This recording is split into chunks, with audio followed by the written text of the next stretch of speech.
I wish I hadn't gone, I confessed.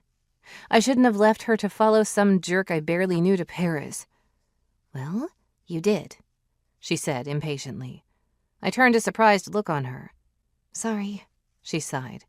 It's just that beating yourself up over it isn't going to change anything. I know. That's why I'm here now. There's nothing you can do for her, Thea. Not while she's like this. You know what the doctors said. The trouble was the doctors hadn't said much. Whatever happened to my mother was as much a mystery to them as it was to me. Not that we only had a coma to worry about. Nope. That would have been simple. The tests they'd run showed several new tumors, but the return of her cancer had nothing to do with her coma. Thankfully, the tumors were operable once she woke up. No one could figure out why she wouldn't wake up, and since no one knew why or how long she would be like this, I was determined to be here when she did.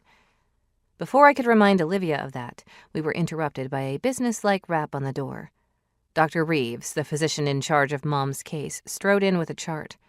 Looking up, he flashed a blinding smile when he saw I wasn't alone. Olivia shifted in her seat, putting her legs down and straightening up. Good afternoon, Doctor.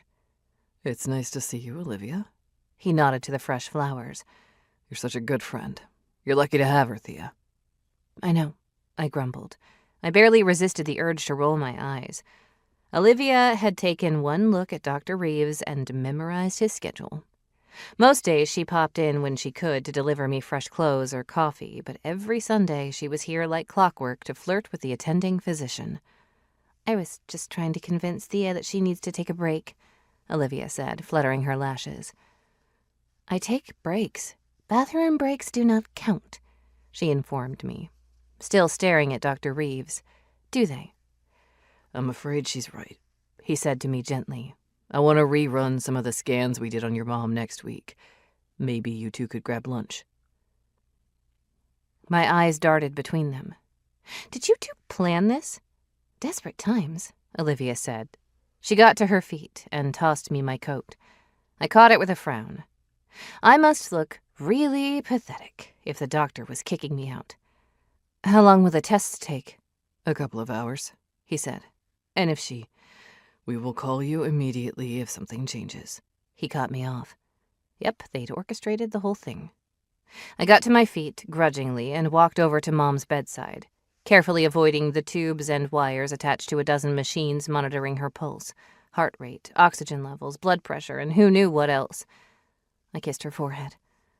I'll be back soon. I turned just in time to see Olivia's worried expression. Quickly, she plastered on a smile. Let's get you out of here. She looped her arm through mine and directed me out of the hospital room. Olivia marched us toward the elevator with a clear sense of purpose. We could just grab something in the cafeteria, I suggested. Technically, that was getting me out of the room. But she groaned. Nope. You are all mine for the next 2 hours.